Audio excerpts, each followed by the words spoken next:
Hi friends, welcome back to another video from AI Debates. In this video, I'm gonna ask challenging questions about races. So stay with me until the end of the video. Please leave me a comment and let me know what you think about this video. How did different races arise? The development of different races can be traced back to human migration, adaptation to various environments, and genetic variation.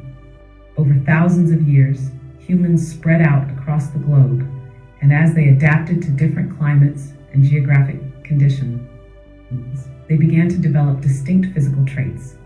For example, skin color is one of the most noticeable differences. People in regions with more sunlight, like Africa, develop darker skin as protection against UV rays, while those in areas with less sunlight, like Northern Europe, developed lighter skin to help produce more vitamin D from the sun.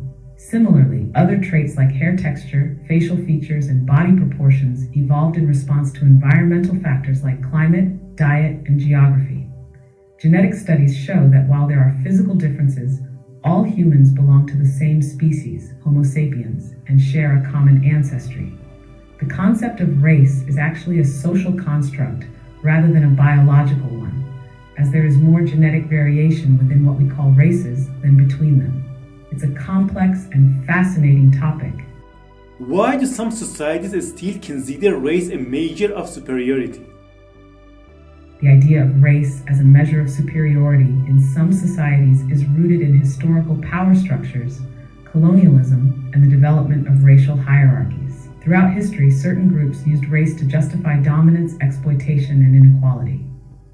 This idea became deeply embedded in social, legal, and economic systems, creating a false narrative that some races were superior to others. For instance, during the colonial era, European powers established a racial hierarchy that placed white people at the top, justifying the exploitation and enslavement of people from Africa, Asia, and indigenous populations. These racial ideologies were used to rationalize slavery, segregation, and unequal treatment, which left lasting effects on societal structures and attitudes. Over time, even as slavery and legal segregation ended, the belief in racial superiority persisted in some societies, passed down through generations. This belief continues to influence social interactions, systemic inequality, and power dynamics in many places.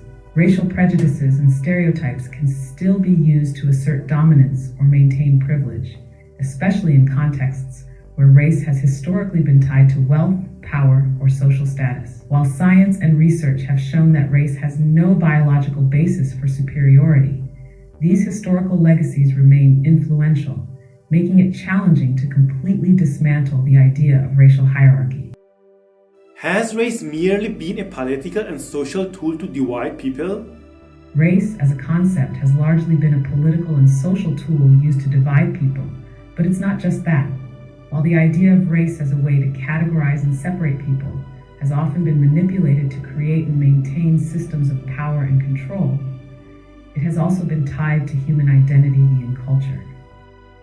For many, race has been a significant part of their personal and collective identities, shaping traditions, heritage, and experiences. In some societies, racial categories were adopted and evolved over time as ways to organize social groups, and people began to identify with certain racial or ethnic communities based on shared history, culture, and lived experiences. However, the way race has been framed by political and social systems, particularly in colonial and post-colonial contexts, often serves to perpetuate divisions and inequalities. It can be used to justify discrimination, limit access to resources, and promote the superiority of one group over others. In short, while race can have cultural significance, its use as a political tool to divide people and justify inequality is undeniable. Will there be anything called race in the future, with the mixing of races? That's a really interesting question. As societies continue to become more interconnected and multicultural, with people from different backgrounds and ethnicities coming together through migration, globalization, and intercultural exchange, the concept of race as we know it may evolve or diminish in significance over time.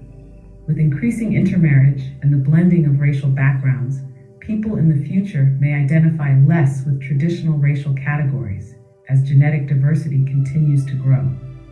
In fact, some scientists argue that over generations, we may see a shift towards seeing humans more as a single global community rather than as separate races. Physical differences like skin color and hair texture may become less pronounced as mixed-race populations increase.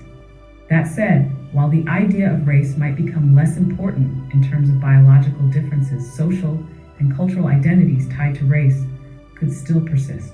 People might continue to identify with their heritage and cultural backgrounds, but the rigid racial categories we use today may become less relevant.